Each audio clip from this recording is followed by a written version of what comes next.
Welcome to Lack of Focus, an X-Wing miniatures game podcast, brought to you by Dice 8 Productions.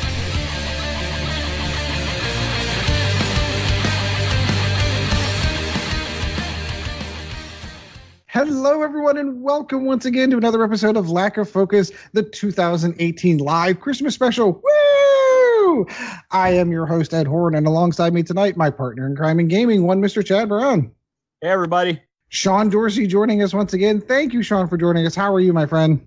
Oh, alive. We'll just put it that way. Alive is always a good start. And our producer extraordinaire, one Mr. Chris Sheriff. Chris, how's it going, my friend? Producer extraordinaire. Yes. We will go into that one. You guys we're all looking festive today for the 2018 Christmas special. So we've got a couple of things we want to go over. We are trying to do this live on Facebook thing, so we'll kind of have some interaction with the fans as we're doing this on Facebook Live. We've got some games played, a couple of things in the news, but nothing super big. And we're going to do a little bit of year in review for the show. So all of that and a lot more coming up right after this. All wings report in. Red 10 standing by. Red 7 standing by. Red 3 standing by. Red 6 standing by. Red 9 standing by. Red 2 standing by. Red 11 standing by. Red 5 standing by. All right, we're back, and in the flight deck, we're going to cover over the squads we've been flying, the things we've been doing lately, any events we've attended. I will cut everyone off early, of course, as we're recording this a week after the last show. I didn't get any games played, so surprise, surprise, I didn't get a chance to play any X-Wing. I did have time I wanted to, but it just didn't happen, life and all of that. So, however, Chad, you did get games in. The benefits of a re-record, I suppose. You got games in for us. Yeah, so, I felt like you stole my thunder. I'm making fun of you for not playing games. By all means. I caught that. We're going to cut people off. He meant me. That would have been it, yeah. Yeah. Speaking of cut off, I did donate 13 inches of hair. Look at that. Oh, Look at that. It's all short. Oh, I'm going to make this. I'm sorry. Go ahead. Yeah. See, now you can get true bedhead. Yeah. I can actually get it's short enough to actually go weird. Whereas before I had so much hair that, it was just too long. And so thought for donating 13 inches from the front, for those guys that want the ZZ Top beards and can't have them?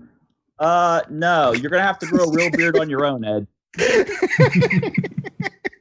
All right, so you did get some games in, obviously, yesterday. Why don't you kind of talk about what games you played and what you ran? So basically, I was practicing the hyperspace list. I had Pure Sabacc with shield upgrade outmaneuver. I had Vader with cluster missile, instinctive aim, and fire control system.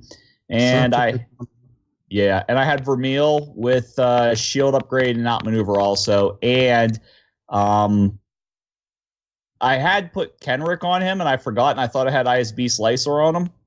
So the whole game I played with the wrong crew. Oops. Yeah. Oops. I didn't use ISB Slicer once. I actually didn't even... I jammed once. I tried to jam once, and I didn't even get it off in the one game I played. And then that was the only game I actually was able to even try and jam. But no, because they did change the range on that. We learned that in our game. Yeah, it's not range 1 everywhere. Not just range 1 out, your non-firing arc. So, and jam tokens go away at the end of the turn, which is why I was thinking about the ISB Slicer. But like I said, the game played in a way to where I wasn't within range, 1 of people, and it just didn't get jamming off. So I'm definitely going to switch to Krennic on that and just go with him. Played a couple games at the local game store. The one guy who's been running some things, played him. He had 2 fire sprays. Was Devin playing Hyperspace, by the way, or was he just playing whatever he wanted? Like, he's playing Extended? I think he was playing Hyperspace. Oh, good. Because he had Boba Fett and... Oh, what's the other named one? Not Kath. Is it Eton, or... Is it the Mad Bomber? Yeah, the Bomber one, yeah. Yeah. He was running those 2. Iman Azamin. Iman, that's what it is, Iman. I took out Boba Fett. I almost took out Iman. It was a good game. I took out Pure Sabak rather quickly, then took out Vader, and then finished off the Vermeil. I did get a couple games in against the Evil Genius. My son made it out. So good. Happy to see he's playing. Yeah, he wants to get back into it. Wants to go up to the game store a little bit more often, get some games in. Somebody else should look into doing that, but I'm trying. See, I don't even have to say his name. He just knows automatically I'm talking about him. He was running an interesting list. He had Wedge, Thane, and Dutch. Oh, interesting. And let me just tell you. Yeah, let me just tell you that Wedge without maneuver is really gross. Yeah, it's pretty filthy. He's got Dutch where he's making 2 attacks every round. That's gross. Did he have a gunner on there? Is that why? Or yeah, is it the Han or the Chewie gunner? I think it's Han. Oh, nice. So yeah, with the gunner he's got on there, it's like he gets to make an attack, and after he makes a specific attack, he gets to make a secondary attack. I think he fires with a turret, and then he gets to fire a torpedo, or it's torpedo then turret with Han. I can't remember exactly how that went. But the one game came down to he beat me with 1 hull left on, I think it was Dutch, had 1 hull left. So that was kind of interesting. And the other game we played, he fairly beat me easily on that one. So, but I was getting some practice in. My list was doing a lot better than what I thought it was going to, because like I said, with the one game I played against Evan and the one game I played against him, they were fairly close games. And I made one wrong turn in the game against Evan, and that's what ended up costing me the game. Was I knew he was going to drop a bomb, a seismic charge, and he was going to destroy a rock. I just didn't know which direction he was going to drop it and everything. Oh, so, he has the same problem whenever I play you. I never know which way you're going to go. Yeah. Well, it was a 50-50 shot, and it was like, do I go left or do I go right? Because I was slooping afterwards. So it was like, okay, so I'm going to go ahead and sloop, and I unfortunately guessed the wrong direction, which is the way he was looking to drop it. And you zigged when you should have zagged. Yeah, so it happens to the best of us. Yeah, it was a 50-50 guessing game on it, and I guessed the wrong one. But otherwise, like I said, I mean, they were very close games. I like the list. And you've been running that list for a while, basically. I mean, you've made some modifications here and there, too, but for the same part, the core of it's been basically the same. Vader and Vermeil, yes. Since the hyperspace update came out, I was able to add Pure Sabak, who is somebody I ran a lot back in first edition and, in the extended part of second edition before hyperspace was, said to be a thing. They're all ships I like. I like the maneuverability of the Reaper and the Striker. Vader, I mean, if you're going to play Empire and you don't have Vader in the list, I don't understand what's going on. He's, a great target priority for other people, so your other ships can do stuff. If they're focusing on your other ships, then he's got the ability to do so much damage himself. It's like, as of hyperspace as of right now, it's like he's an auto include. So, yeah, I almost agree. I pretty much agree with that statement, especially from the Imperial side. Yeah. All right, Jimmy, anything else, or can we move on to Sean? Ed needs to play more games. He needs to get out more often. And How about you, Sean? Oh, I actually got a game in. Got a game in with my son. I played 3 fire sprays. Very. I flew well. Rolled. Like a champion Chris Sheriff. So. Is that a sideways compliment? Yes. I think in the whole game I saw 3 or 4 total sides of paint that actually mattered. I had a lot of target locks that rolled a lot of blanks, so I'm not bitching about the dice here. My goal was to learn the medium base with the fire sprays because, as I've stated earlier, you know, it's fire sprays. I think will be adequate for me at this point. Now that they have 1 turns and a smaller turn radius, I basically what I was trying to do is just prove for me, prove the proof of concept, and it works well. I didn't win, of course. My son played X-Wings and pretty much blew me off the map after about 4 rounds, but I'm okay with that. It's I flew well. You know, I mean, it lasted longer than 4, but it wasn't really much of a game.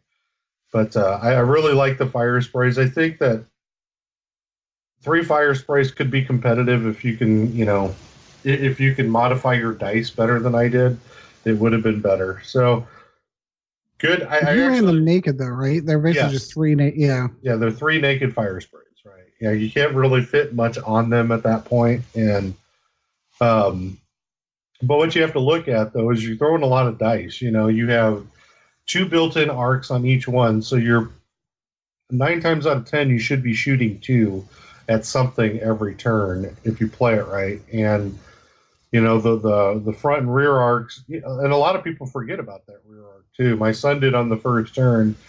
I had a range 1 rear arc shot that with target lock that rolled.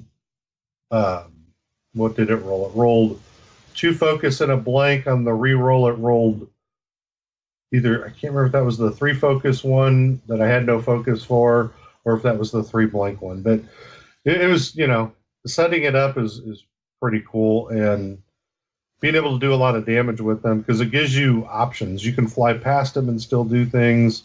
You have a really short turn radius. Built-in actions are good, so I enjoy them. That's probably, you know, like I said, what I'll start out with when I start playing again in about 9 months now. Once you're all healed up. Yep, exactly.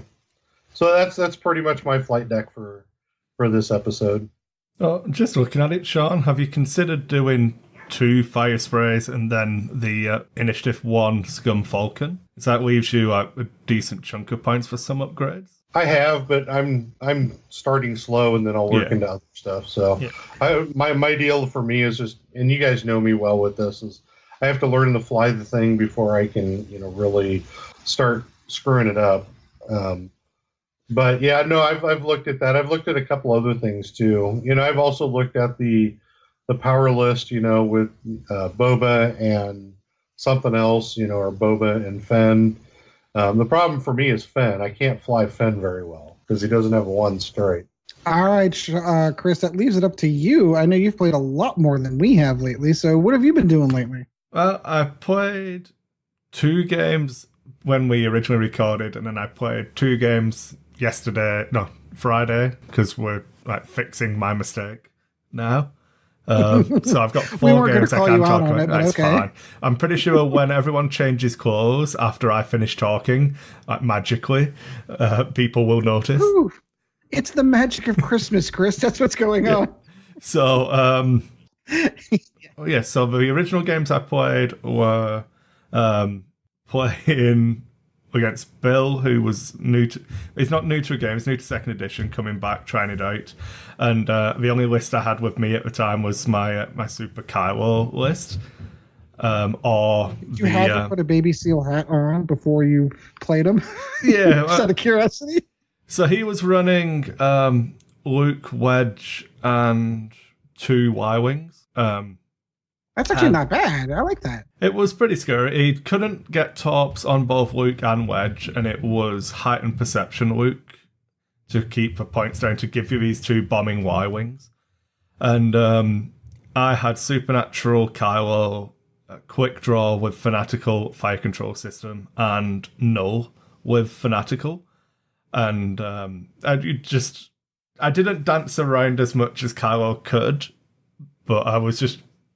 Right, we were just playing a fun game. Bill was really good fun to play against, and we always have fun games. It wasn't as difficult as it could have been, but we went through and getting used to flipping the servo motor S-foils and stuff for when he can do his actions and stuff. So we had lots of takes you backs. He's like, well, if you do this, and do it this way around, you can still get out of his arc even with the move. Like, we didn't change any of the moves he'd dialed in, but like, we spoke about it a lot and like figured it out. It was a pretty good fun game. Bill really enjoyed it, which is why we played again yesterday, Friday. And that time I turned up with a list I had brought just to play Bill.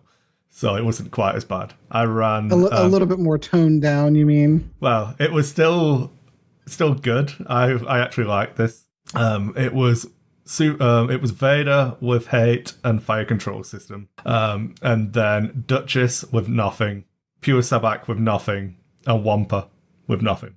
Oh, whole bunch of naked ships out there with Vader as the primary. I like it. No, it's Vader as the Chris is terrible at the game, and I'd set up to bait. He was running a medium-sized Rey and Poe, like Super Poe, and he had up the 1 point bid. I was at 200 points, so he screwed me over and made me move Vader first.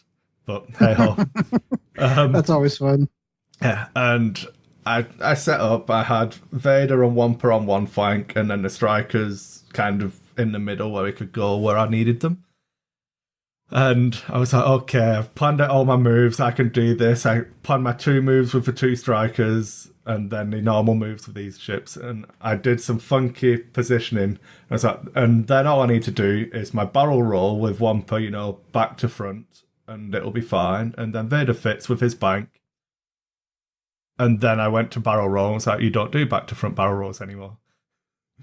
So Vader bumped right in front of Rey and Poe had his target lock on me and like fired torpedo. I'm like, oh, okay. This did not go to plan. So Vader goes instantly down to 1 hit point. And is like, oh, well, at least I'm fully recharged on Force because, hey, it's fun. Yay! Yeah. So I played stupendous with bad. I did put a massive amount of damage onto Rey because I'd lined up all the shots and I would have been out of Rey's arc and sat right in front of Poe, which would have probably made him reposition Poe rather than trade range 1 shots with Vader had I not bumped. But I just sat me in Rey's arc. But because it costs Force charges to do her ability now, it's nowhere near as powerful or as obnoxious as she was in first edition. Because he had the Rey, Rose, and Finn combo. Well, yeah. So basically, the first attack from Vader, he just ignored 2 hits. So okay, I rolled a blank. I add a blank. I'll spend my Force charges to change from both to evades, and Vader does no damage. I was like, good. Then he shot at Vader. So Wampa got the 4 dice range 1 shot, and then I Pure Sabak got the range 2 for 4 dice shot, and Duchess got a range 3 shot. And it was just like, yeah, there you go, take some damage. So I basically ended up trading Vader for Rey, and he killed Wampa, but I had both my strikers hunt down Poe, and it's good fun. Really fun list. I definitely think it's got a bit more play. I'd like to have points for other stuff. I think I had afterburners on Vader as well, which is why I didn't have a bid. But I don't know. I don't know gotcha. that Vader really needs a bid because he already out PS's Supernatural Kylo, so the bid's not relevant there. And I don't really care about Poe or. Yeah, you can do it a couple of times, but after that... Yeah, he's all spent, and then he's just a regular 270 after that. Yeah, as long as you're making him do it defensively, and he's not, like, spinning around and catching you with your pants down type thing, it's not too bad. So yeah, I feel like that's one of the squads where I will go all the way to my 200 and get as many toys as I can. So that was good. Then I played... a real game with... No, I played 2 games with the Redline. Yeah, no. 1 game with Redline, Whisper, and Sunny FL. I So I was going to say, I was how going to can I fill it forget in for you. Souvenir? Oh, I'm so bad. How can you? The Baron himself. Yeah, so I'm not running it full bid for my red wine, but it is red wine with advanced sensors and proton torpedoes, so relatively slim. Souvenir with Predator, Whisper with collision detector, Vader, and Duke. And I played against the same list, but he'd got a fat red wine and didn't have a bid. So I moved last and tag locked his red wine with mine and blew it up. And that was basically the game. Nice. But I lost my Souvenir and had to chase his with red wine and Whisper. And he did really well avoiding it, but he had to fly defensively. I just kept the pressure on so he couldn't start trying to position to finish off red wine. So I think if he'd have got red wine down and then half points on Whisper, he would have won if he'd have kept his Souvenir alive. But I just made sure that if he wanted to shoot me, he was taking 2 shots back and getting invaded. So he had to keep running every time. And it was pretty interesting. He did really well. He got a couple of positions that he didn't, and I didn't expect him to take, and I got him with like, I will remain cloaked, and then I'll just use Vader this turn. So he'd drop somewhere, and it's like, oh, I didn't think you were going to be there because you'd had to decloak. And it's like, now I can Vader it off your focus token. So you have no defenses against Redwine's torpedo if you stay there. If you don't kill Redwine, he's going to torpedo you. So then he bugs out. And it was just like that, rinse and repeat. So we were both mind gaming each other. But it was a long, I think we went to time. And he had do you time pickup games like that? I'm just always I'm curious. Time like every game, yeah. I feel like I should start doing that because Chad and I tend to run long when we do ours, but it will kind of get you prepped for going to like a local tournament or some of the hyperspace events. It's just I'm sorry, you mentioned it's a good curious question, like how many people actually time their games when they're doing it. I think you should. I agree with that. We try at the game store every so often, but more importantly, Ed, you need to try and play games first. Well, as well as like practice for events and stuff like that, I definitely feel like when you've got a group of people all playing X-Wing together, if there's odd numbers, if you don't time your game, it's just rude. Because then there's someone sat around waiting for a game to finish, and it's like, oh yeah, well, my Souvenir on one hull is chasing your Souvenir on one hull, and we're both out dodging each other, this is awesome, and everyone's like, just finish with the table so other people can play. And it's not a concern for the Sentry Box because we've got like 1 trillion tables and mats and stuff. But if you've only got like 2 tables, I think it's just rude if you don't play timed games. I think too in leagues it's better to do it too because stores have closing times. Yeah, and you can exactly. If you want to play 3 games and then if you start at 6, store closes at 10, you want to play 3 games. You're probably even paring time down a bit from the 75 to 60 or something. So I'm sure Mark won't mind me calling him out, but I'm sure I've spoken about him in the past. He's a guy who's really good with Guri, and he runs like a super fat Guri. And but he'll take like 10 minutes to set Guri's dial, thinking about all of the connotations and advanced sensors and where his Virago after a move at the end phase will take him. And playing an untimed game, he'll win with that Guri because she's worth a crap ton of points with the bid as well. And then it's fine. But then you put him in a game and he plays like 5 turns, doesn't kill enough stuff with her, and like loses the support. And if you're not playing in that environment, it's pointless practice. And it's not to say that there's anything wrong with playing untimed games. You just have to know that it is a different game. Yeah, agreed. There's no such thing as playing to win for the time. Yeah. All right, is that everything you got? So I did have one other game where so it was a league game, and I asked him what list he wanted to play against from like Imperial, Scum, and First Order. He picked my Imperial list. Then complained that, I was running a hyperspace list. I went, well, it's an extended league, but I wanted it to be a hyperspace league and was told no. So he didn't want to play against Redwine, Whisper, and Souvenir, which I thoroughly understood. Yep. No, So I totally was like, understand. okay. So I handed him the other two lists, which were both extended, and he picked to play against the Scum one, which was Boba Fett with Marauder and Handgunner, Fenro with Fearlessness and Proton Torpedo, and then Lando with Tactical Officer, whichever one gives you the white coordinate. And I think that's correct, Tactical Officer. yeah, and I think it's got a 5-point bid as well. And he was running Blackout. Test pilot Blackout.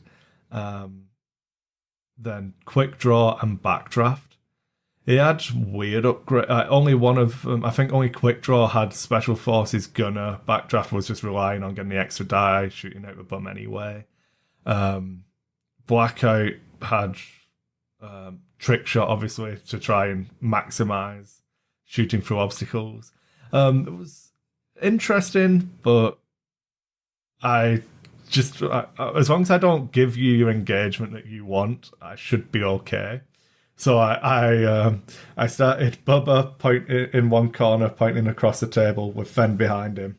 Then I hard turned Bubba, hard wand Bubba, hard wand Fen into a place where Bubba was, then barrel rolled, and then turned the other way and barrel rolled back. So I'm like almost in the exact same position. I'd done like a 1 forwards with Fen over 2 turns of movement, and Nice. because it was one of the things I thought we could talk about in the new year, but like starting to look at like playing the game and turn 0 and stuff like that. But because he had Blackout and Trick Shot, I was like, that could really, if Bubba's rolling two less dice, I'm only rolling 1 dice. Even if I've got someone at range 1 of me, it really hurts.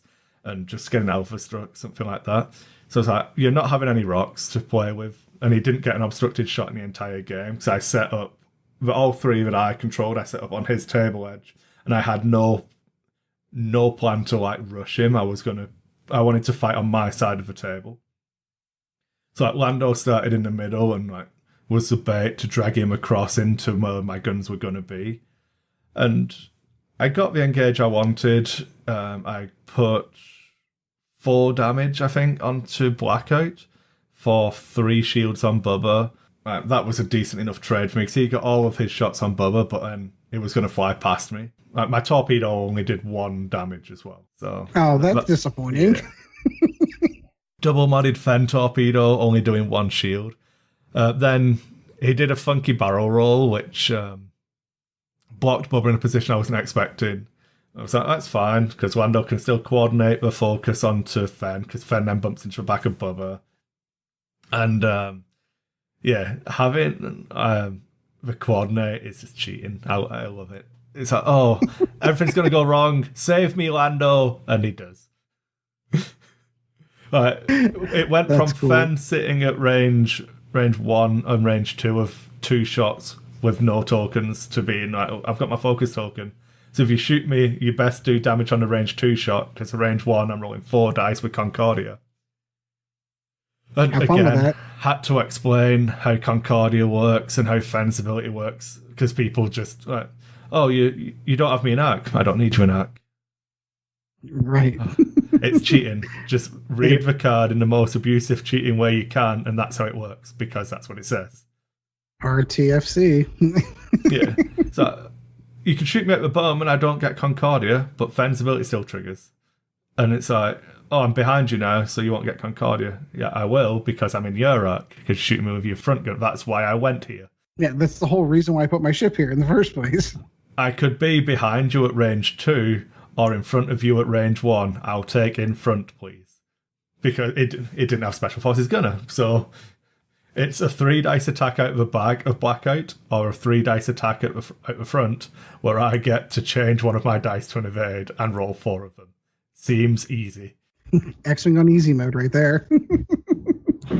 But yeah, he went pretty hard on Lando, and it was like, oh, well, I was planning on shooting out the back, so I didn't really commit them. It's like, no, that's true. You did get, after you killed him, you got 1 extra shot into Bubba. Then I ran Bubba away, and you were completely out of position, so Fen started picking you apart. And it's like, it did control my movement pretty well early, but I think it committed too hard later. It was a bit weird. It felt like it was going to be a harder game than it was, and then Fen actually started killing everything. Yeah, Fen took over the game from that point. Yeah. And I even had time that to like, happened. break Bubba off and swing him back around and getting back into a fight. So tips from that game, things that I learned is that there's no point taking fearlessness if you forget to activate it every time.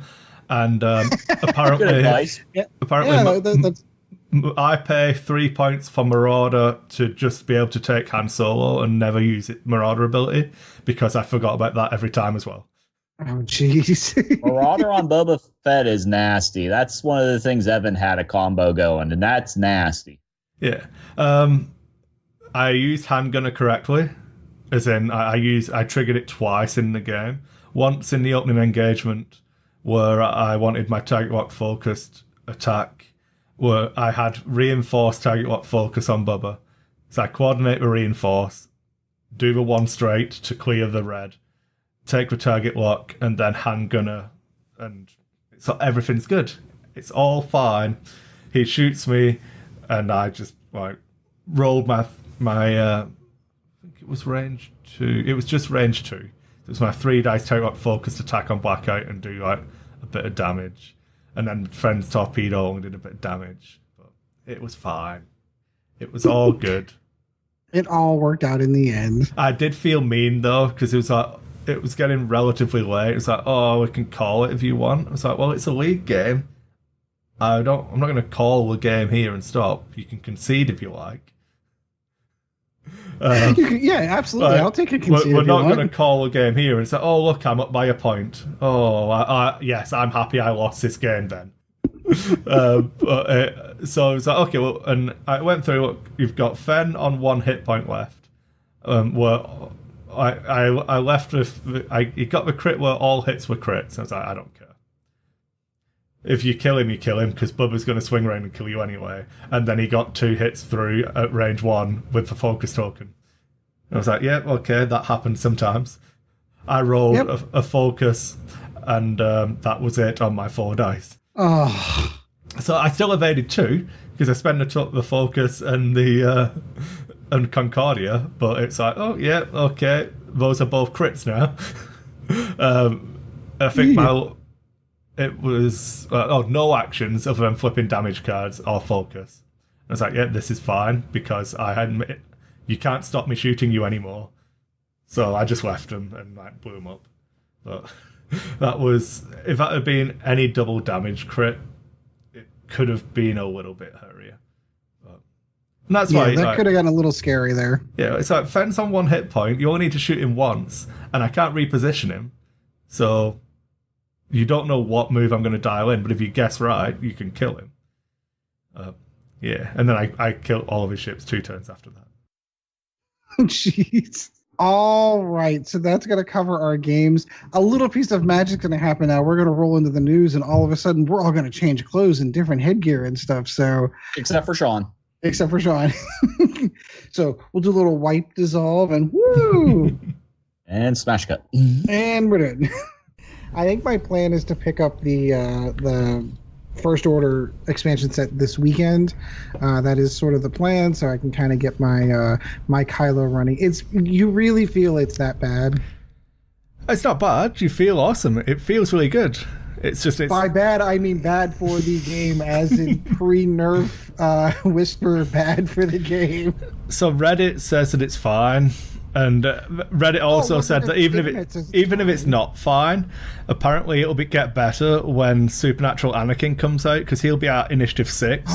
So then Supernatural Kylo will go away because Supernatural Anakin will just bully him, and that makes everything okay. So, makes everything fine. Yeah. I am curious though. Logic fail, but as far as the points upgrades are concerned, like the point adjustments, those are coming in January. Do we have a date on that, or do we just know that that's sometime? Just January. I wouldn't expect it on the 1st. I think people might still be hungover. Probably. So we do know that there's a point adjustment coming. So it might still. I mean, the meta still hasn't settled in, because they're going to release that, and then a few weeks later they're going to adjust the points. I do suspect that Supernatural is going to get a bit of a bump, but I would hope so. But we even discussed this in the last episode that we talked about. Even if they bumped it by 10 points, you can still do it. You can still make that list work. Yeah. The problem with it is that it's only an upgrade if you're i5 or i6. So I don't know. If you make it stupid expensive, it just becomes unusable on everything else. And it doesn't, making it more expensive doesn't necessarily solve the problem. So it'll be interesting to see how they handle it. In Extended, I really don't think it's a problem at all. There's that much stuff. It was just in hyperspace. But I'm more coming around to it's the problem with doing a live show is I read the comments as they're coming in and laugh at people. You are the producer. Yeah. That is kind of your job. I'm reading them too. Yeah. I'm trying to fork on. So yeah, I'm really coming around to the idea of hate Vader and just not even taking fire control on him because it's Vader, so I'll just take a target lock every turn. It's fine. I think it was Tyler Tippett from Scum and Villainy, maybe. It was like, why are you doing that? Just take a target lock every turn. Reroll all of your dice, it's fine. Yeah, just reroll them all. It's perfect. It's not like Vader can't do every action under the sun, and then if he takes damage, you get it back with hate anyway. Well, every action except boost, which is the reason why Kylo's going to be a better supernatural force user until Anakin comes out. Yeah, but I think Vader and some strikers can bully people. It's good. It's good. So we'll see. Yeah. That's the flight deck split over 2 different live streams and multiple recording segments. That is the downside to doing it without a safety. This is all right. So completely breaking the fourth wall on this one. As I'm driving home from work, Chris goes, "Hey, why don't we do this live on Facebook?" And I'm like, "That sounds like a great idea." It's for Christmas. I thought this was the perfect celebration of the season of giving. Giving myself a hard time. And it wouldn't be a flight deck if it didn't start over an hour ago. You've listened to our show before, mate. You have. All right, so we do have news to cover. The only thing that actually came out, which I'm on FFG's webpage right now, our buddy Wade Pichet posted this in the Nova Squadron page, of course, because he's responsible for OP.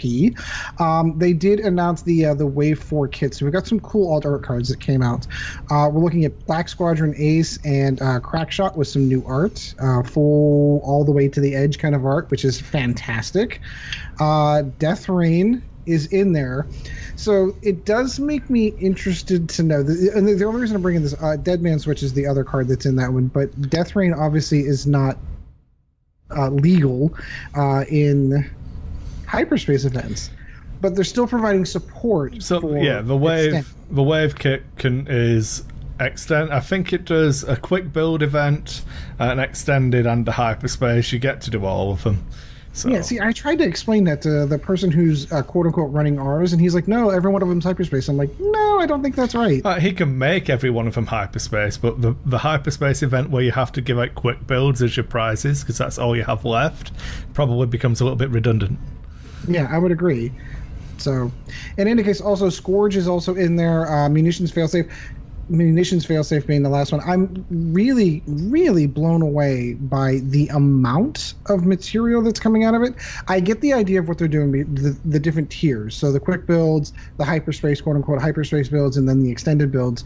But I mean, this is a lot of stuff coming out of these. Remember whenever the old kits used to only come with 2 different alt art cards, maybe some plastic, maybe a little metal, and that was kind of it. That's all that came in them.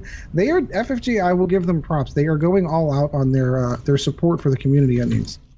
Well, I think one of the things you're seeing on these types of kit, though, is you're not seeing the plastic.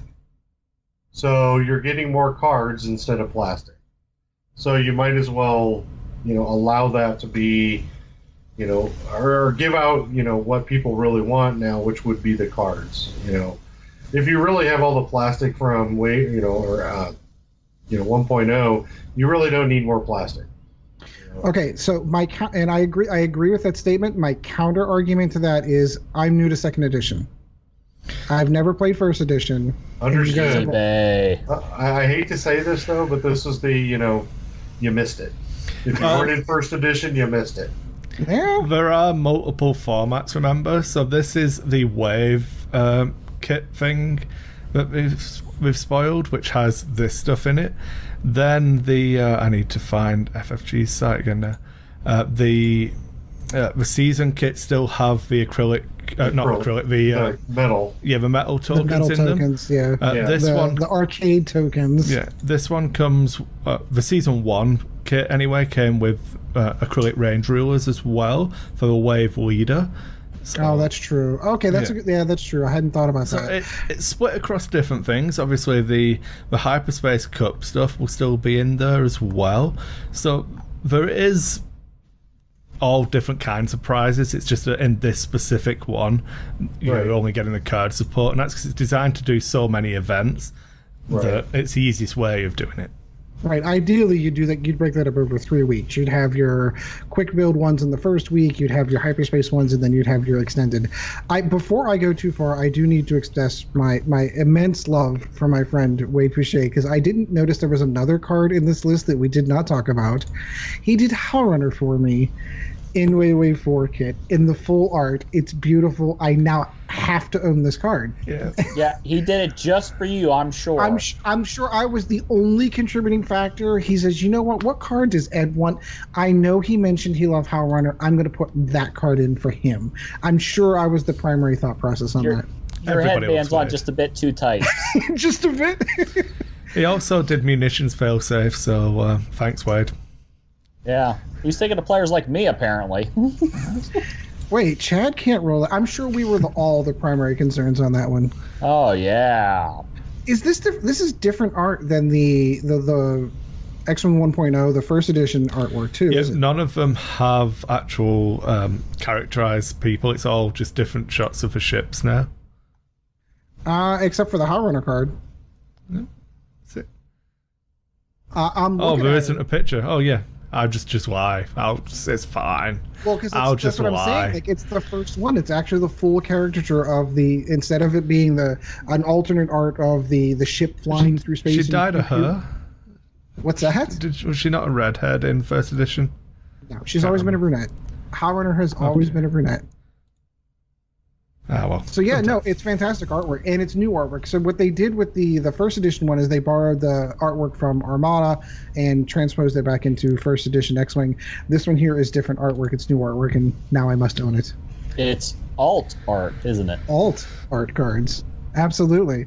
So no, again, this is a fantastic set. I'm really looking forward to getting some stuff in. This is part of, we'll get into this later in my New Year's resolutions, but I need to start getting out to more events because now I want that card.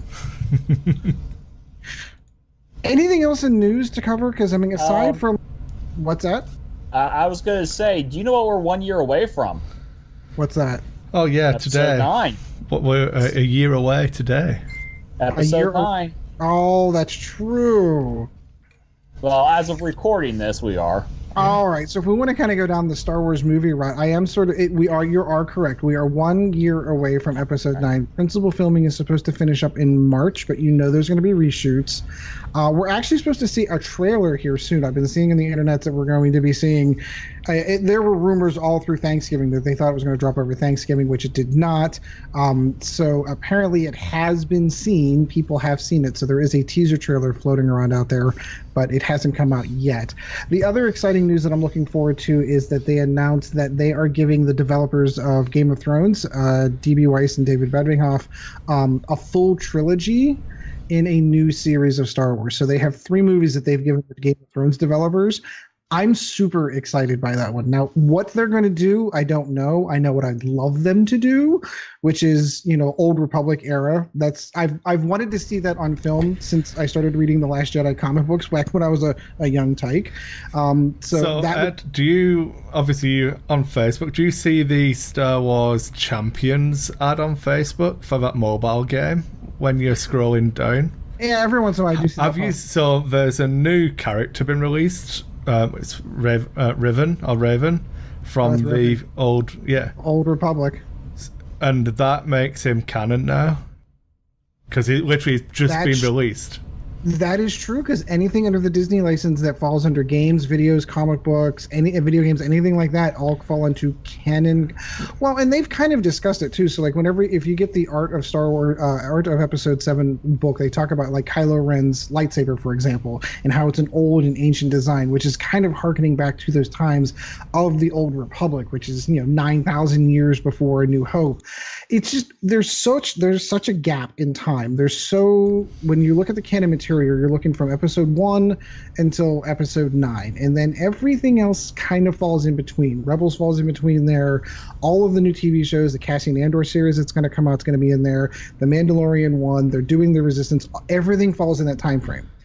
Anything before that is just in Legends, and it's all the books that we all read when we were kids. So to kind of get an idea of what Disney's quote-unquote canon universe is going to look like in that time frame would be amazing. I know nothing. I would love to see that happen. For all I know, they're going to do 5,000 years in the future. But we do know that Episode 9 is going to end the Skywalker saga, which is going to be kind of sad. So I just hope that... Wow. I just hope that it's good. So ready for that. I'm sorry. Because they're not the only characters in the galaxy. Exactly. Thank you. They're not. So the one of the handful of things that I will give Rian Johnson credit for was, and I don't know if it's going to get retconned in J.J. Abrams' Episode 9, was that race parents were nobody. So what? She didn't have to be a Skywalker. She didn't have to be a Kenobi. She didn't have to be a Palpatine. She could have. There were other Force users and Jedis and Sith long before she came along, and there will be other Force users and Sith long after. They don't all have to fall into the Skywalker saga. They really don't. That is correct. So yeah, no, where they go, I don't know. I just know that they did such a fantastic job translating George R.R. Martin's world into film with Game of Thrones. I'm a little iffy about how they did last season, but I feel like they're kind of in a rush to get to the end, and there's only 6 episodes. We do know that Game of Thrones is coming out in April, so can't wait. But that is neither here nor there. Anything else? Oh, and that also means that there's no Star Wars movie in 2020. So if you're getting Star Wars movie overload, you get a year break after the next year. Oh, we had a year break this year as well. Yeah, but we had TV shows.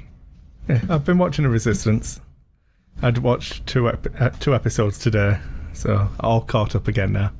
Yep, and then we're going to get season 7 of the Clone Wars. I need to start picking that up. I've been looking at the laborious tome of, if you want to watch the story in chronological order, how to watch it.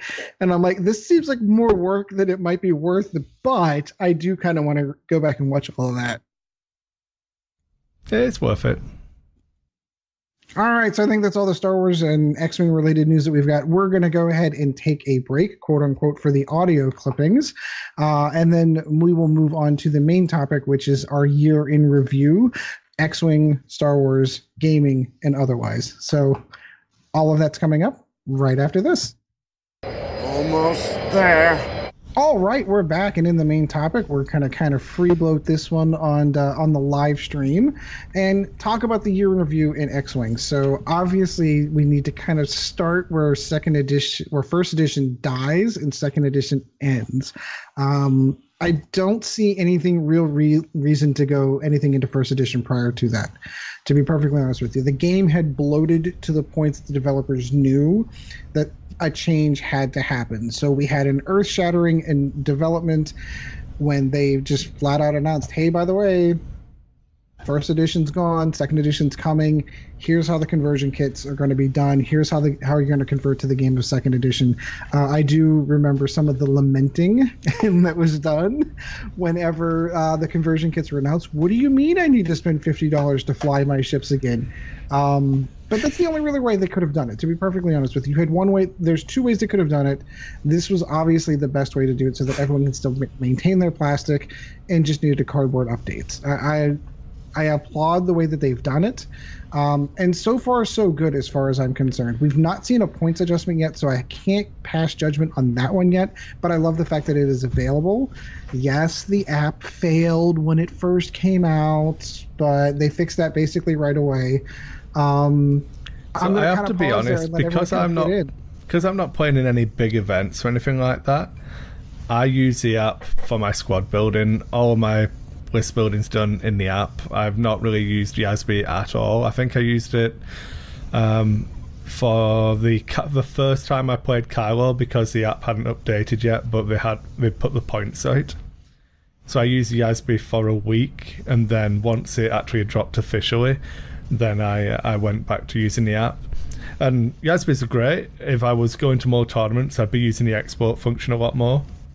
But because I don't need that, I really like the printouts for the official app. I think it's a lot cleaner, so I just use those. And for those who don't know, that is yet another squad builder. Yeah. Just from I've never actually heard it called that before. Yeah. Yeah, I think whoever's making that's going to have an interesting, life, because they're going to probably make a lot of changes throughout the year, not only just adding stuff, but with the point changes and everything else that'll come through as time goes on. There'll be some maintenance definitely to that app.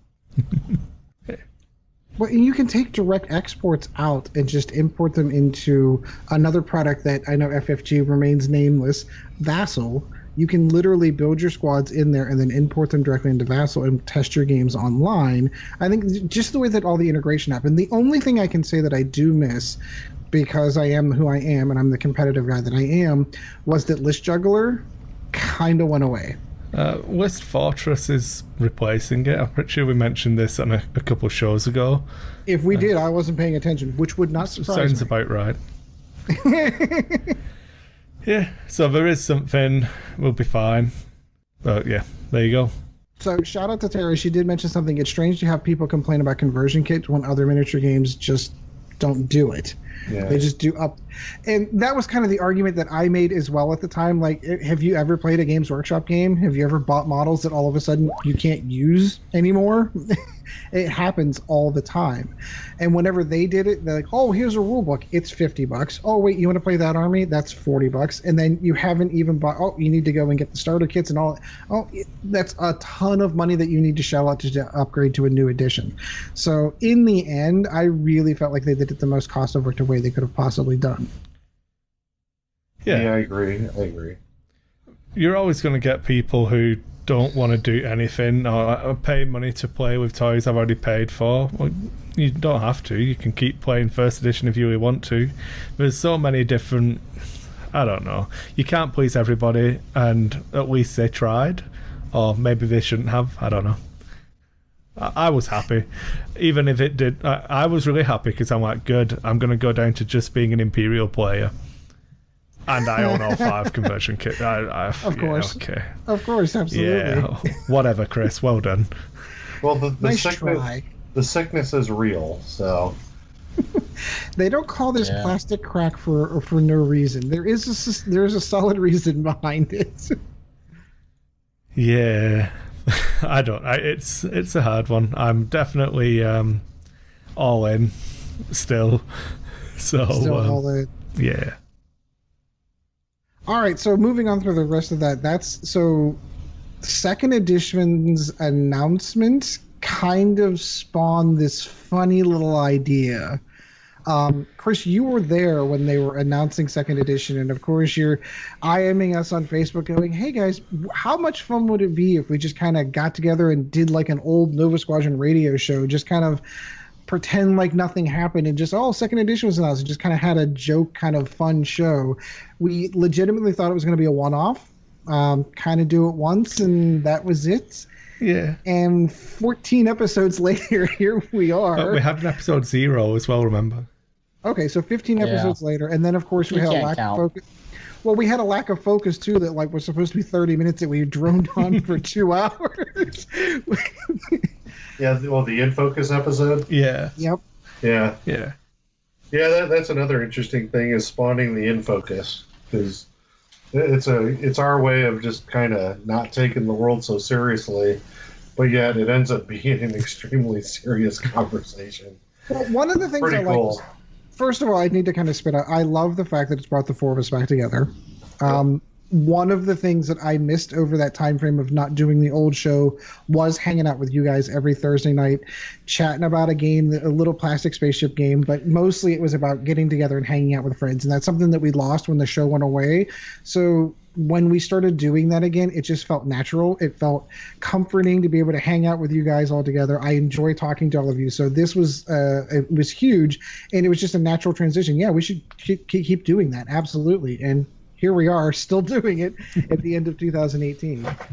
And we got a lot of fan response too. So yeah, it's been really interesting to see how we're growing again and where we picked up from and stuff like that. It's pretty good stuff. Like, we are definitely still a small podcast for the X-Wing community now, but considering we don't actually advertise ourselves at all because I'm terrible, and Ed did say he would help and do the posts on the forums, and I don't think he's ever done one. And not a one. I meant to do it. No, I'm not. If I could, I would have done it myself. But yeah, I just doing our thing, and you guys listen or you don't, and hopefully you enjoy what we do. It's good fun. I definitely didn't think we'd start up again. I thought I could herd some cats together to get a Joke Nova reunion show type thing done, but yeah, I'm really enjoying it still. I'm pretty proud of the fact that we've done an episode every 2 weeks. Even the one where we missed, we had backup plans in place, and then we were committed enough to do a recording last week and a recording and today. This week to stay on schedule. Yeah, so I'm pretty proud of you all. It's not work. It's not. It really is. Again, I'm going to try not to get teary during the course of it. I love hanging out with you guys. I love just chatting games with you guys. Even like the off comment stuff that we have, or Chris or Sean and I are talking about our Magic decks on Arena, which has nothing to do with in here. Just even after the show ended, we all still stayed in touch. We all still texted each other. We were all still on Facebook with each other. It's just this is how we do things. It's actually only weird when I think about the fact that I've only ever actually met Sean in person one time at Worlds. And Chris, you're like right up there next. I think we've hung out a couple of times at Nova and Worlds, and so this is how we interact, though. And this is my Chad I see all the time. Really? Yeah, I was going to ask you what you were doing on Sunday if you wanted to watch the Steelers game. I was going to ask you that later. Why punish yourself? I was going to say, I'm sitting there and I'm like, you see me all the time. Man, you hardly show up to the game store. You don't invite me over to play anymore. I'm like, come on. It's funny you should mention that. I was going to mention it off camera, but I think my wife is intending to take the kids to Philadelphia, which means I'm going to be home alone for a weekend. All right, hookers and blow. I was thinking X-Wing and beer. I was thinking we could finally get a stream game on. We can play on Vassal, and we can do that too. Yeah. Absolutely. We can do some more in focus content. There we go. Oh yeah, so that was the other tangent I wanted to go off on, was the in focus. So one of the restrictions that we had with the old show was, and it always happened, I swear that OP was on our clock and said, okay, so they're going to release an episode on Thursday. We're going to announce something on Friday. So we would be talking about something, and then they would announce something right after the show recorded, and we wouldn't be able to react to that until 2 weeks later, which is why I love the little, hey, we're just going to get together and talk for 25 minutes about this or that or other things. I love that little format change and how we did that. Yeah. It's really good fun. I wish I was more available.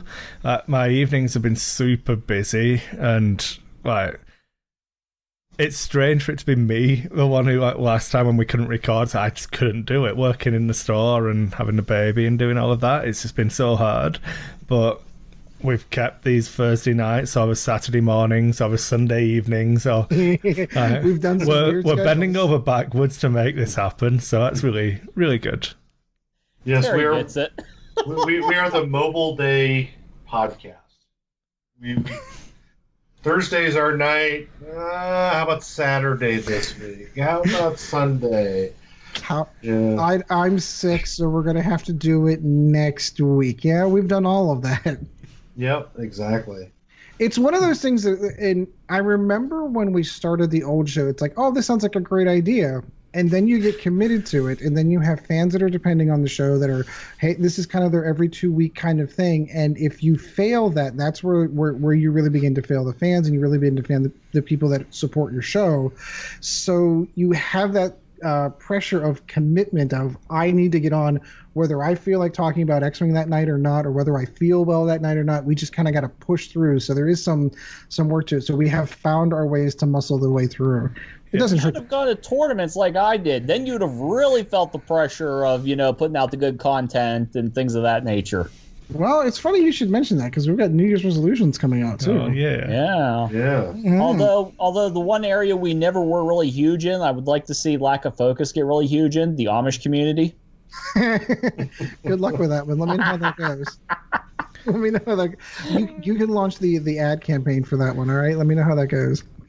I don't know if we're going to make it. We don't have enough math in our show. Well, we can always get some guests on. I was just going to say, we could probably easily fix that. I do math. It's okay. I did math last little. time. Ed's horrible at math. Don't ask him. Yeah, no, I'm actually shockingly surprised at how bad I used to be able to do math in my head so quickly, and now all of a sudden this old brain starts slowing down, and you're like, wait, what is that again? So you need to learn your Common Core or whatever it is that how you guys teach mathematics now. Oh my God, if you want to go completely off topic for a moment, I don't understand. Throw that softball out there, see who knocks out. I don't know how they're teaching kids math. It's horrifying, actually. So when my 10-year-old daughter says, I don't understand this, and I'm like, I'm good at math, I can help you, and I'm looking at that dumbfounded, like, I don't understand what they're talking about. I honestly feel like they need to teach the parents how to do the math before they teach the kids. See, so all we're doing is breaking it down into easily manageable chunks of numbers and then multiplying all of those together. That's not how math works. Like, they're going to get to the levels of junior high school or in high school and not know how to do math, and I don't understand that. Oh, you're such a crotchety old man. They're just not going to know how to do math the same way you used to. At what point in time did memorizing your multiplication table become an issue? I don't get that. It becomes automatic. So if you teach a parrot its multiplication tables, does that make it good at math? Yes. See, you've got to teach understanding, Ed. It's what we're doing for kids these days. For those who are new to the show, that's why we call this Lack of Focus. Exactly. Yeah. We could go off on tangents that way. Kids today don't have to learn math, because as your math teacher told you, someday you're going to need to know math, and you're not going to have a calculator handy, or Yeah, you're never going to have a device in your pocket that can answer those questions for you. And do the math for you. Anyway, okay, so we've gotten to the Year in review. So let's kind of talk some X-Wing. We had some interesting announcements. So we went from a game at the time of the end of First Edition where we had 3 factions in the game: Imperial, Rebel, and Scum, and all was right with the world. But when they announced Second Edition, they split the factions of the Resistance and the First Order off into their own, and that's interesting. Now we have 5 factions, and then shortly thereafter, they announced that they're going to do Clone Wars. And now all of a sudden, we've got 7 factions that are in the game. So by February of next year, we are going to have 7 factions in a game that started off with 2. So that is something I was really kind of hoping. I remember whenever they released some of the first Resistance and First Order stuff originally, they had different symbols, and I'm like, oh, are they their own faction? Well, no, they kind of fall into Rebels, and it always seemed kind of weird to see a T-70 with Poe flying right next to Luke Skywalker in a T-65, or flying Kylo Ren with Darth Vader as a crew. That was always kind of weird for me, so it does kind of balance out the eras of the game. I do think the game's a lot better for it. There's a lot more scope for balance. The factions do feel different and unique. I'm pretty excited to see where we go after Wave 3 and what happens next. Wave 4. How they do, if they just go back and expand on them. If we're going to keep each faction relatively small and might add Mandalorians or something like that as a faction. If how it's going to be approached, I feel like it being the way it is, where you have 7 factions now, the balancing issues are easier. There's still going to be issues, but I feel like it's going to be easier for them to correct, especially with the announcements that followed that, where you had the hyperspace format was going to be a thing, 2 different tracks to worlds, the points in the app being separated, there'd be no points cost on the physical cards, not the upgrades not being on the cards, all of that kind of stuff. Yeah, that was a huge titanic shift on the game design. And it was interesting to hear guys like Alex Davey and Frank Brooks sit down and talk about, like, they had run out of room in design space with what they could really do with the game, which is really, in the end, the ultimate reason why the game needed an update. Not because if something were to be printed, let's take the Jumpmaster 5000, for example. If something were to be printed and it was clearly a mistake and too strong and went out into the meta and just dominated, they couldn't change anything. They couldn't change the points. They couldn't change the upgrades it could take. It really became very difficult for them to be able to do anything. Plus, they had some licensing issues whenever it came to changing text or anything like that on a card. So they shifted to a new design structure where changing points is easy. They just update the app and boom, the points are changed. Oh, we don't want that ship to be able to carry torpedoes anymore. Boom, now it can't.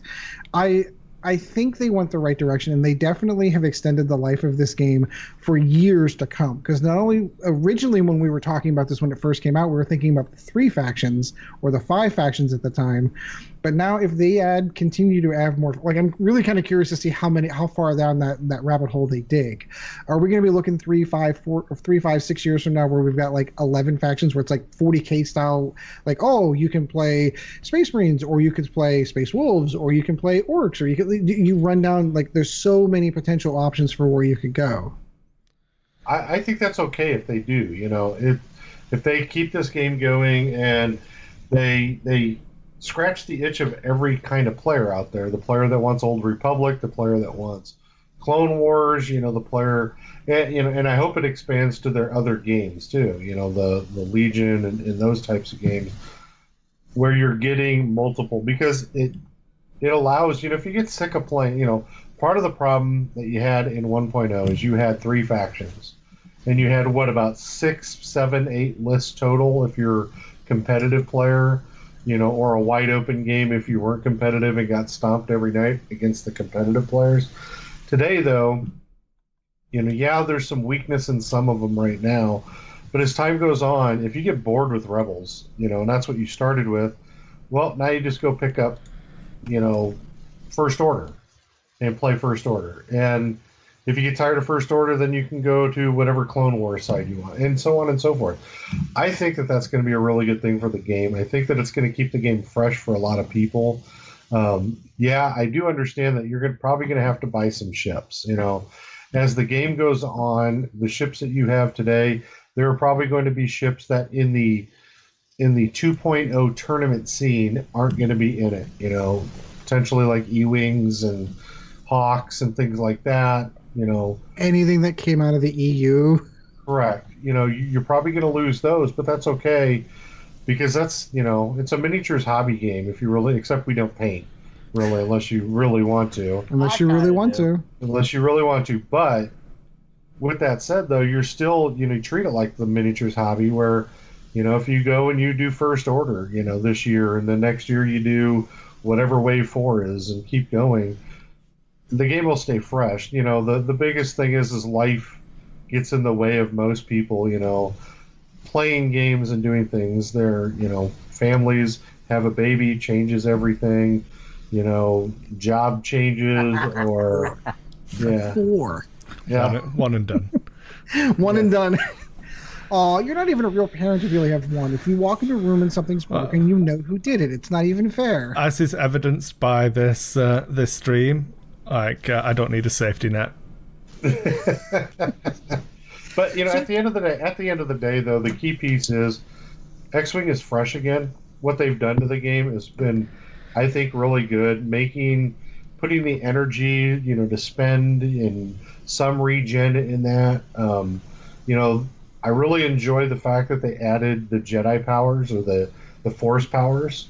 And I like the way that they did it. Yes. That was going to be one of the things I thought we could cover in the year thing. Is like one change you really liked, and one thing you really didn't like. So, I mean, do you want to open that, Sean? So I'm assuming you'll pick one of those.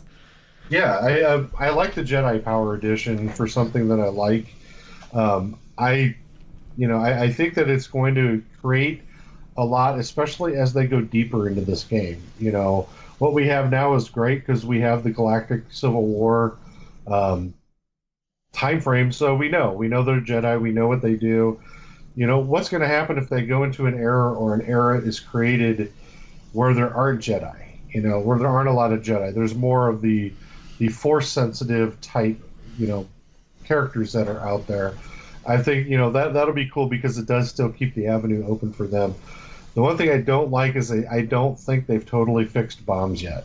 I think that there's still some issues with bombs. I think they're close. You know, I think that the limiting, but there's still some issues that I feel that they could really prop up and do a little bit better with. But I really don't have complaints about 2.0. That my bomb complaint's just a minor one, and it's because anytime I ever play anybody who's playing bombs, I make it an absolute effort to go over every single friggin' bomb that's on the table. Without really trying. Hit the pace car. Yeah, exactly. All right, so if I were to pick two things, one that I liked and one that I didn't. So the one thing I think I'm going to pick that I liked absolutely the most is the fact that there are no point costs or upgrades printed on the cards now. I love that. I love that it's possible for them to make a mistake, put a ship out into the game that is broken, and then it can be fixed, which is something we did not have access to before. So one of the things that pulled me over to X-Wing from Games Workshop and Warhammer 40K was the fact that the game was fair and balanced. And they cared about that balance in the game. But as the game got to get bigger and bigger and bigger, there were just certain things they just couldn't fix. And it really became blatantly evident towards the end of the life of First Edition. So I love the fact now that they have the ability to see an issue and correct it, but correct it so much that so it doesn't change the wording on the ship, but now it's twice as expensive as it was before, so not many people are going to fly it, or that upgrade doesn't make sense in that ship, or that ship should have had that upgrade.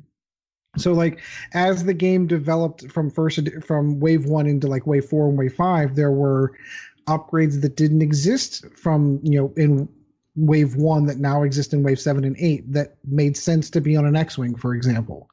And now they can fix that. They can make those changes. So I love the flexibility that they've added in the game, the design space that they've added into the game. The one thing that I don't like, and I'm still kind of iffy and wishy-washy on this. This is like Sean's a minor complaint. I'm still not sure how I feel about the OP structure. Now they haven't actually officially run the season yet, and they haven't started it. So I'm only talking about this anecdotally and having not run through it. But there was a certain part of me that loved the way that the season was set up. That you started off at Stores Championships, which was at your local level. Then you moved on to regionals, which was a little bit bigger. And then you moved on to nationals, which was even bigger. And then to worlds. Now, I understand the reasons why they did what they did. And ultimately, in the end, I feel that it is going to work to make worlds an invitation only. But there was something special about worlds. Having been able to go to one and having that as an open tournament and having all of the people that were there, it was fantastic. It was an amazing environment. And I think that's the one thing that I'm going to miss is that open feel for events like that. Now, you can still do opens the whole way through under the new structure, but to get to Worlds, to get your invite to Worlds, you need to win your way in. Ultimately, competitively, that's the right answer. It just feels a little bit different.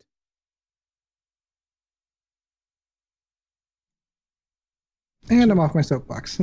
Chad? Oh, thing I liked, thing I didn't like?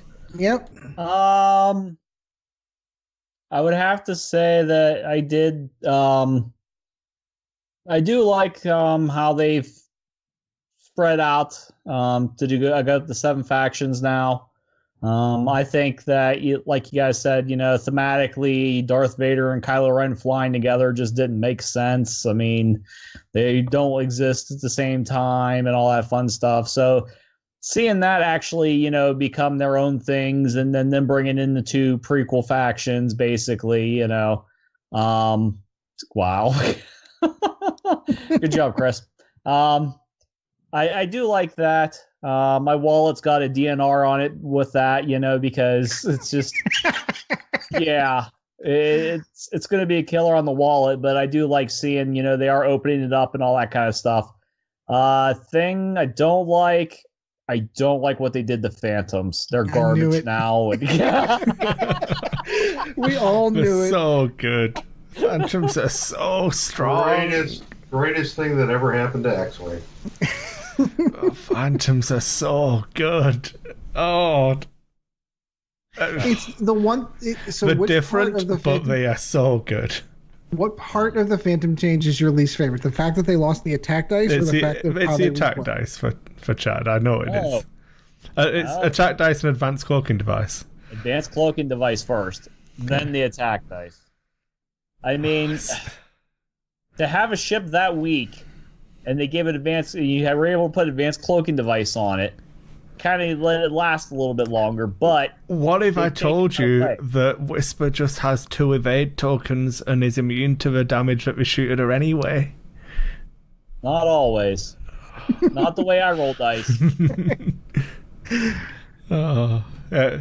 I knew I was going to post in chat. I was pretty confident it was going to be. I was undecided whether it was going to be Phantoms or specifically Whisper. Well, when he says Phantoms, he means Whisper. Oh, yeah. He doesn't fly any other ones other than Whispers. I've never flown any other ones. 4 Sigmas is so good. Whisper was my girl after Kath, and they took Kath away from me too. Oh, I forgot about that. Yeah, no. You only get one, Chad. You can't steamroll in with like a million things you didn't like. I might be Mormon now. You don't know that. Oh dear. So mine's kind of a double-barreled, one or twofold, I should say. You're yelling at me for taking two. No, mine is in the thing I like. I also dislike the implementation of it. So the charge tokens. I think it's a really good idea. That it makes it really clear what you've spent, what you haven't. I like the implementation of charges for abilities, for ordnance, for like the force charges count in the same way. The thing I don't necessarily like was on the upgrade cards that it's printed on how many. So I feel like there's balance. Being able to change the number of charges would have been an interesting way to balance, and they've spoiled me in that they've, given you the option to change upgrade slots and change points. If you feel like proton rockets, see what we're like with 2 charges. We can't do that now. We can only adjust the points for 1 charge. Like maybe dropping proton bombs down to 1 charge might have fixed them better than a points increase, because it makes a Punisher have to reload them after every one rather than getting a time in between and stuff like that. So I would have liked to have seen something like that, but that's why I say it's twofold or two-sided, that I will really like that they exist. I would have liked it to not be printed on the upgrade cards how many charges it was. So if you go down that rabbit hole, though, then you could start looking at things. You could start going down things like, well, the fact that the number of attack dice are printed on the card, or the number of evade dice, or hull, or shield. Like, you could really kind of go down like, well, okay, I have a card that says I have Darth Vader. Yeah, so I think none of the statistics are printed on it. I only mean on the upgrade cards for the number of charges that you get. Oh, okay, so you're not talking pilot specific. No, I'm trying to think for pilot who has a charge now. Wampa having 1 Iden. Charge, or Iden, that's fine, balance around that. But I would have liked to see the potential to bump up the number of charges certain missiles have if they're not being played. Give them an extra charge. Okay, you don't have to lower the cost, because having multiple knobs and dials you can turn works really well for pilots, in that you can add and remove upgrade slots as well as change the points. With the actual upgrades themselves, they only have the points. Okay, that's a fair argument. I thought you were specifically talking like pilots and abilities like that too. But okay, I see where you're going. All right, I can get behind that. Yeah. Anything else we want to review for 2018 before we get into New Year's resolutions? Come on, anything from the viewers? Come on, ask your questions now. Mark says that I'm looking festive. Thanks, Mark. Yeah. Gary sucks. She doesn't. Yeah, just. All right, so we'll get into. I do like how Terry agreed with me on the hookers and blow thing. They are cheaper than miniatures games. Oh dear. All right, so let's get into our. You're playing the wrong miniatures games or visiting the wrong hookers. I don't know. So let's get into our gaming. It doesn't necessarily have to be X-Wing either. I mean, our gaming New Year's resolutions. So this year, Chris, what is your gaming resolution for 2019? So I'm looking at the board I've got behind my monitors, which has got like my work schedule of like commissions I've got to get done, and it's filled with stuff to paint for other people and not necessarily to do for myself.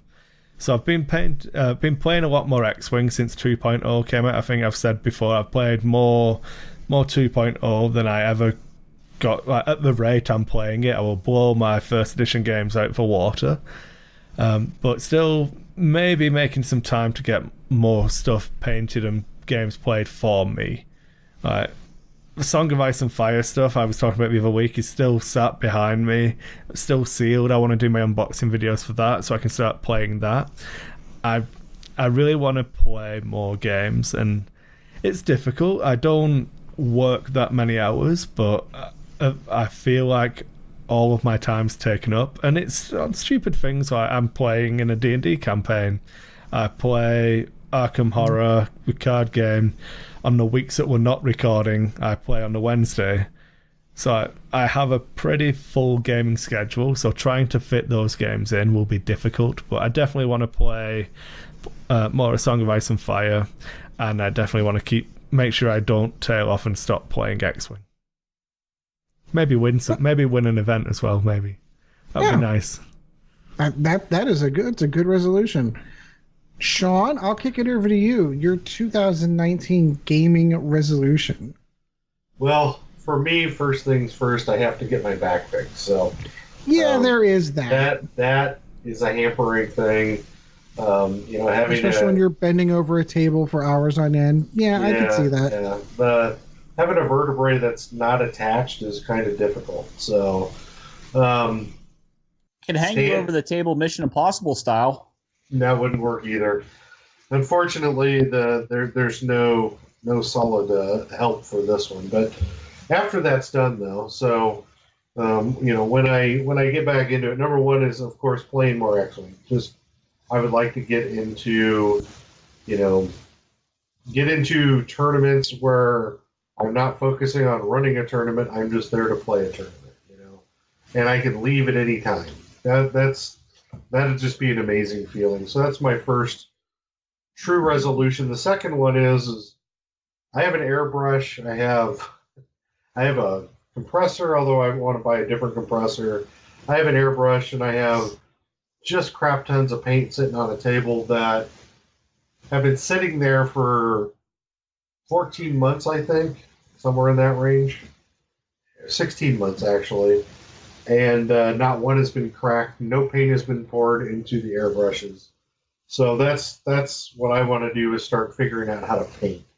And that'll span out into more games. And like I have Legion, I want to paint all my Legion and then actually play Legion, which would be nice too. But that's there are reasons why that won't happen for a while. But being able you have miniatures to a game that you don't play? The hell you say? I know, yeah. Yeah. I've said every gamer ever. Yeah, the thing is I'm not a big miniatures guy. I'm not a big miniatures player. But yes, my dabbling in miniatures was, Warhammer Fantasy, and then I stopped playing it. Man of taste. Yeah. Actually, the taste, don't forget. The Bretonnians were so cool way back when you could make that line of all the knights and just kill everything. It was well worth it. But nowadays, for the win. Yeah. For the win, yeah, but that doesn't happen anymore. So, I think the other thing is just being more consistent, playing games. That's board games included. I have a gaming group that meets on most Wednesdays, and it's kind of hit and miss for me, similar to this show sometimes. Where right now, especially with my back, if I'm too sore, like where I can't even sit in a chair, or it's just lay down, get heating pad going, and popping Tylenol, that's all I can do. So maybe I'll figure out a rig to be able to, be like Chad and cast from my bed. All right, Chad, your gaming New Year's resolution for 2019. Let's see. I wouldn't mind winning some more tournaments. I do have that nice plaque on the wall out in my living room from the store championship I won. I wouldn't mind doing that again, possibly winning my way to Worlds this year. I'm sure we could probably get in on the press pass if we really, really wanted to go. But I would actually rather win my way there, make you guys jealous. You got to watch me play while you just get to, sit there. There's a lot of other things I would really, really like to do, but I know that that's what Ed's going to be covering, so I won't steal that from him. Because oddly enough, my gaming resolutions involve is you. To play. That's your resolution, to play. I don't want to step on your toes. I'll let you finish yours. But no, I wouldn't mind getting back into D&D. I'd like to try and kill off all the characters in my campaign except for my son's pet, Chicken. That's the pet's name is Chicken. It's not an actual chicken. But I'll kill off everybody else except for Chicken because I like Chicken. He's cool. That works. All right. Are you finished, sir? Sure. Why not? Okay. So my 2019 gaming resolution. So obviously, we've all kind of got. We've all got the same theme, I think. Obviously, I'd like to play more. So I look back on 2018, and 2018 was really kind of a crazy year for me, both personally, professionally, and gaming-wise. And one of the things that really took a backseat for quite some time was gaming. And it's one of the things that genuinely, truly brings happiness and joy to my life. I enjoy getting out to the old gaming store with comic books on the walls and rolling dice and hanging out with friends. But some of my best memories, gaming wise concerned, are the 7 a.m, Chad showing up to my house with 5 people crammed into a van because we're driving to some store championship in Ohio that's 3 hours away. That was fun. I really enjoyed that. And yeah, those trips were long, but to be able to get up and go to these game stores and roll dice with people you've never met before and hang out, and I miss that. It is a big part of me and who I am, and I've lost a lot of that over the last couple of years, and I want to gain that back. I need it, to be perfect. Like, I need to be able to have some fun in my life, and this is kind of how I do that.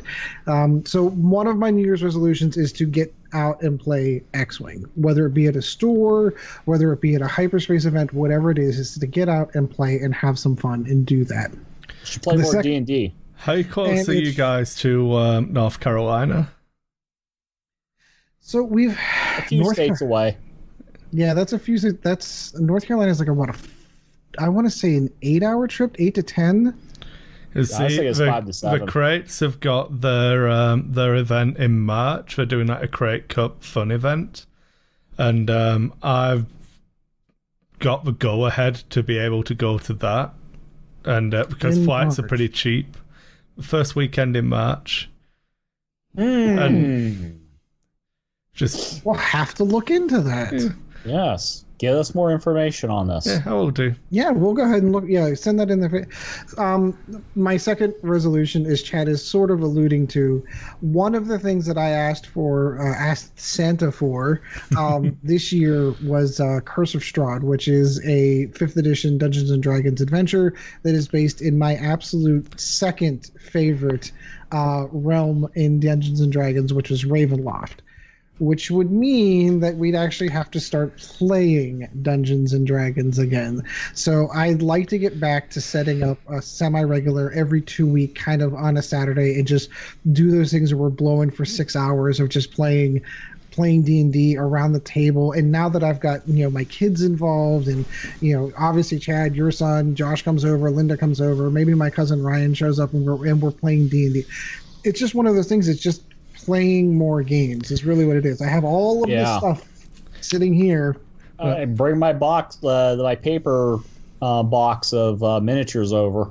Oh yeah, because you've gotten some new ones too. Like the boxes you get like reams of paper in. Yeah. I've got one of those. It's like pretty much full of D&D minis. Yeah. The old school 3.5 D&D minis too. The ones that are like super expensive. Although the new ones still make them. Yeah. Well, yeah, but the new ones are a little bit different, though. But yeah, so those are probably my two biggest ones. I'd like to get a D&D campaign. I'd love to run Curse of Strahd from beginning to end. I'd like to get to the end of it, and I would. No one gets to the end of Curse of Strahd.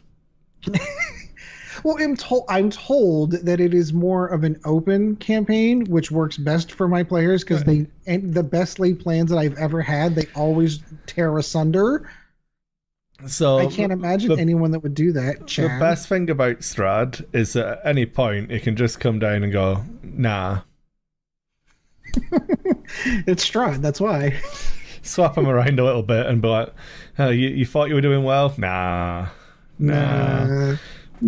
The best description I've had of that is you've got to level up your characters quietly.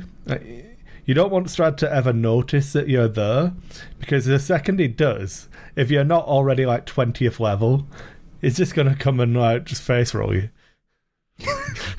I take it you haven't played it yet? No, I've not done Strahd. I don't even know if we're doing a module or not.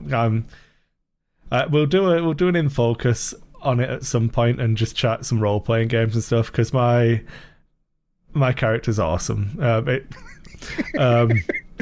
So no, I'll not do too many spoilers for when we do that show, but I spent a good half hour on Monday describing how my character, she's a reporter, so I needed to pick a class, so I'm like a fighter, and it says on my character sheet that I'm super lawful good. Super lawful good. And I spent half an hour describing how I was Mr. Blonding some guy we captured and cutting his ear off, and walking around his cell asking if he could hear me now. Super lawful good. It's on my character sheet, so it must be true because my character would never lie. Super lawful good. That's awesome. So yeah, those are the two things I want to do. Like, I've already started one of the things. My dad and my son and I have started playing Guild Wars 2. We kind of do it every other Sunday, just kind of hop online and hop on Discord. Yeah, I was going to mention that, Chad. I went to visit my dad. He was talking about, oh man, I remember when we used to play Guild Wars. I'm like, well, Guild Wars 2 is free to play now, right? And that kind of started a ball rolling. If you're interested, let me know. Well, that would have been nice to have known back when you first started. Well, we've only done one session, so okay. I'm not that far behind, so I don't know. It's a Dice Hate Discord that's got a voice channel in it. Oh, does it? Yeah, I'll have to send you all invites to it. There's like 6 people on there who like ask a question, and I see it like 3 months later and just apologise for not answering it. I'm the worst at this ever. Gabe has his own Discord one that he talks to all his friends for his, CSGO, whatever other games he's playing on the computer kind of thing. So that's what we hopped on. But I think this week my dad intends to bring his laptop up and play here. But long story short, Guild Wars 2 is free to play. It is a free account. If you're interested, Chad, let me know. And maybe we can pull you into the Guild Wars, the every other week Guild Wars group. That would be nice. Yeah, well, if you're interested, we're probably going to play. We used to do the first one all the time. We're probably going to play on Sunday and then hang out and watch the football game after. If you're interested, just throw it out there. Tell Gabe I said that sounds very potato. Very. That is a way inside joke. Holy cow! So yeah, those are my resolutions. You've got life. You've got real life things that come up. You've got to go to work. You've got to, help the kids with the math homework, and you've got to, get them to karate practice or wherever, and you've got to pay bills, and you've got to do all that. But like, there is a part of me that just kind of needs all of that little things to kind of help keep me in a happy state. So that's what I'm going to do. That's my resolution for 2019 is to try to be happy in gaming. Okay. I think that's it. That's a good solid one. I did not see any questions in the old Facebook feed here. Nothing. Not a thing. That's Okay, we've got a giveaway to do, so we can close with that. We can close with that. All right, so Chad, Chris, that's where I'll let you take over because you actually have merchandise to give away. Do you want to close out and we'll stop that bit and then? Oh, okay, that's we'll right. do I it in totally the forgot we closing. have an audio group that we're actually going to introduce this to as well. So that's going to do it for the main topic. We're going to move on to close out the show right after this. I find your lack of faith disturbing.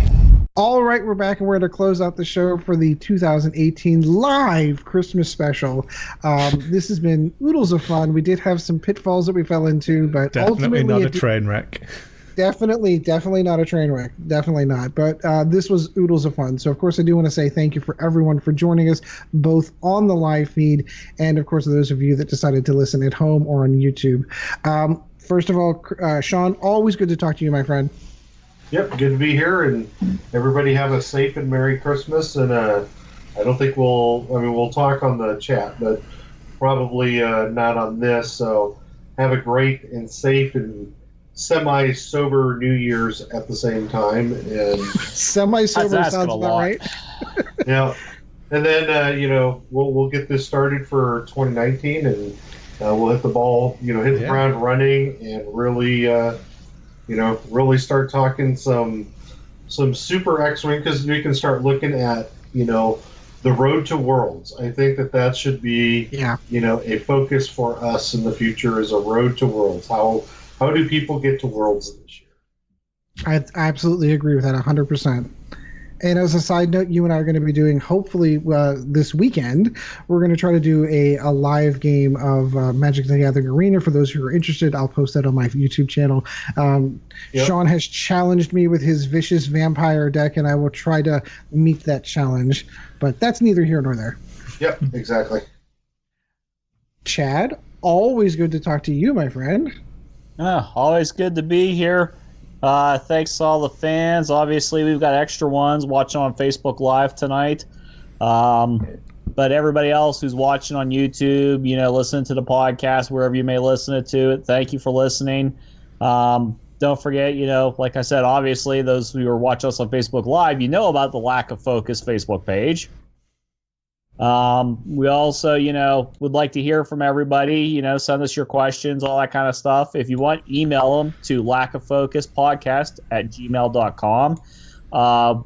We'd love to hear some suggestions, maybe see some list ideas that you want reviewed, things of that nature, so email us there. Let us know what you thought of the live show, too. Obviously, if you're hearing about this post-case and go, I'd love to have caught that, let us know, because we are kind of semi-debating doing this as a live show from this point forward. Yeah. I don't know how well that'll work out, but... Maybe a little more practice. Maybe practice makes perfect. What I might do, I need to check Patreon to see if we can just live stream it to Patreon. So I thought that would be pretty cool if we were going to do every show that way. Live stream to Patreon and then release it on YouTube for... Yeah. And speaking of YouTube, the Dice 8 page where you can watch us and everything. So, do that. Like, comment, subscribe. Formats were everywhere. So I did have one point on this, Chad. I had a follow-up. So we got the first thumbs down for our last show. I've not had a dislike for quite a while, and I have no problem with... Right, I would just love feedback. If you hate us, just tell us why. So we can improve upon it. Yeah. I mean, we would rather you like it, but share and comment and, all that kind of stuff. Definitely comment. If you had a problem with Ed, let us know. Why is it always my fault? Why? Why not? See, we went too political, that was all. That was it. It was Ed. Whoa, wait a minute. There was a show that I wasn't on that got a thumbs down. None of the shows you've been on, Sean, have any dislikes. That is That's There you like go. so counterintuitive to the old show. So clearly that's the problem, Sean. We need to make sure that we have some type of hyperbaric chamber that we have you in so that you're perfectly healthy for the recording. And I want to just stress, obviously, I have no problem with there being a dislike on the video. It's Oh, not. no, of I course don't care. Obviously, I would love it if everybody liked everything I did and that we did as a group as well. It was just if there is anything you don't like, let us know. We're not saying we'll change it, but we'll at least listen to you. Yeah, we're open to suggestions. Yep. Like, share, comment, subscribe, all that fun stuff. We say that for a reason. Yeah, it does amazing things for analytics. Yeah. Of course, we're everywhere for audio format. I mean, you listen to podcasts somewhere, we're there. And lastly, but not least, let's not forget, you like great content and everything like this. I mean, it would really, really help out if you went to patreon.com/lackofocus. Maybe chip in $1 here or there. I mean, it would greatly help out that guy up in the north and, the one with the Santa Claus hat. And, Yeah, the jolly guy with the red hat. It'll help him. That guy. Yeah, that guy. It would really, really help out. I mean, he kind of foots the bill for all this stuff, and we're all grateful that he does. Because he's doing it, you get to see all of our smiling faces on YouTube. You get to hear all of our voices on your audio, podcasts. Show them you appreciate them. Like I said, like $1 if you want. If you want to do $10, that's great. If you donate $100 an episode, we'll send Ed to your house to play an actual game for once. I mean, Vassal games may count. Vassal games may count. Dramatization. I'm trying to help you out. If I pimp Ed out like this, I mean, they'll be dropping mad money on there just to see him play an actual game. The idea that I'm your whore just makes you feel mildly uncomfortable. I just want to throw that out there. Always. Okay, I'll put it this way: if you pay $1 an episode, but are willing to cover the Earther, I will come and play a game with you. That's fine. All right, Chris, so one thing I did want to stress again, especially this time of year when money gets tight, if you do follow anyone on Patreon, we do have it set up as a per episode, so make sure if you have a monthly limit, you do set that monthly limit.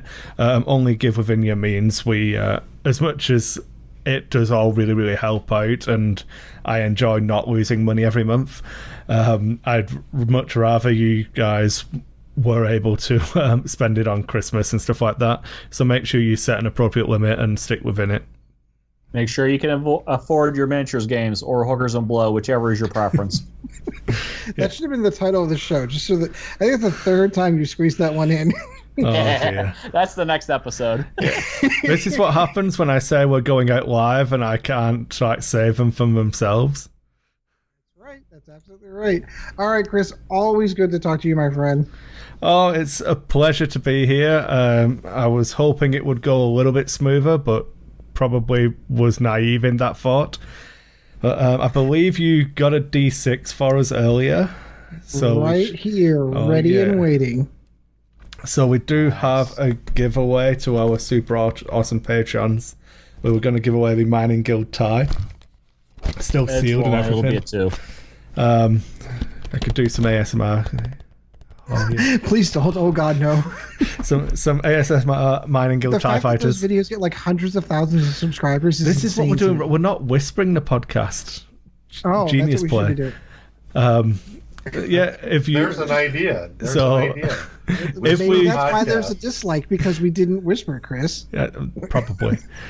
So if we remove all of the people who aren't eligible, so like us, from the we're left with, we only need a D6 for our patrons, and if you want to roll it, I will tell you who wins.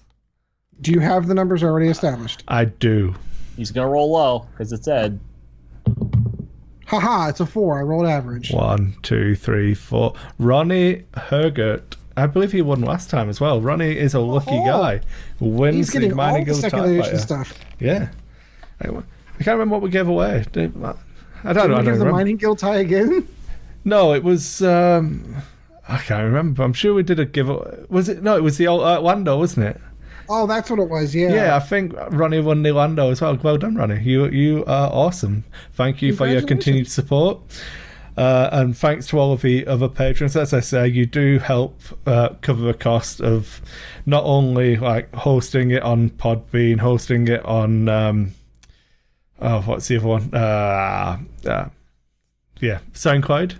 SoundCloud, that one. Yeah, that one. SoundCloud, Podbean, all cost money. The software I use for trying to edit all of this garbage together into a usable format. Like, you've seen how bad it is now that you got to watch a live show. Yeah, you get to look behind the curtain and see how the magic that he works on the audio side. Yeah. With Dropbox, so Ed can send me his audio. That costs money and stuff.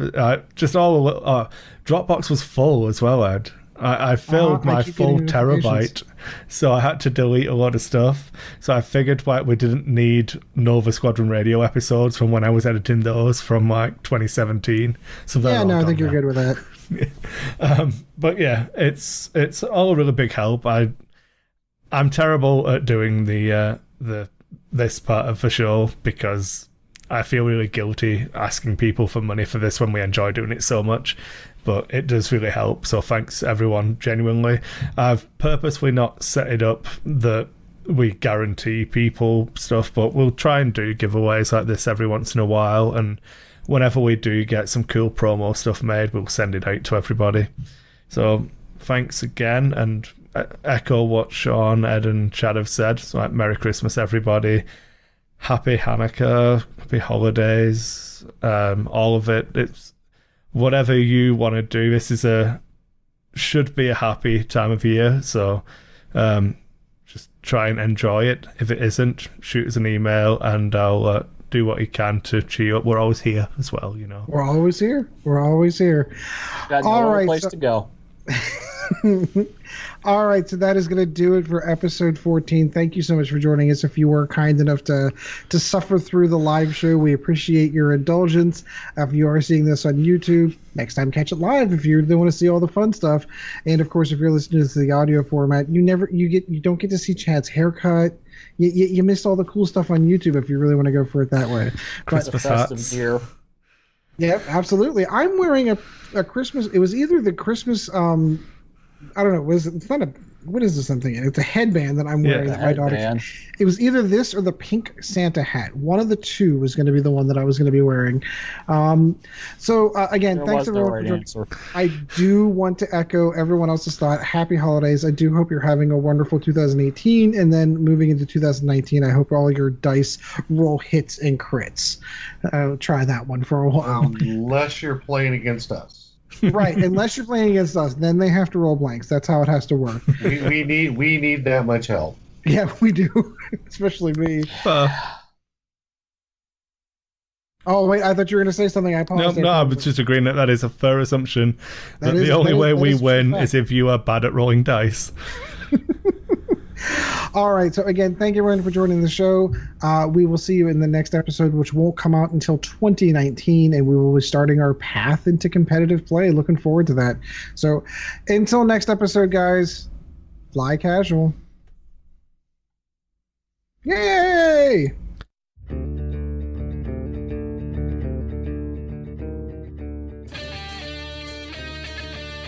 Thank you once again for joining the Lack of Focus X-Wing podcast. Check out Dice Hate Productions for all of the latest episodes, and we'll be looking forward to seeing you again next episode.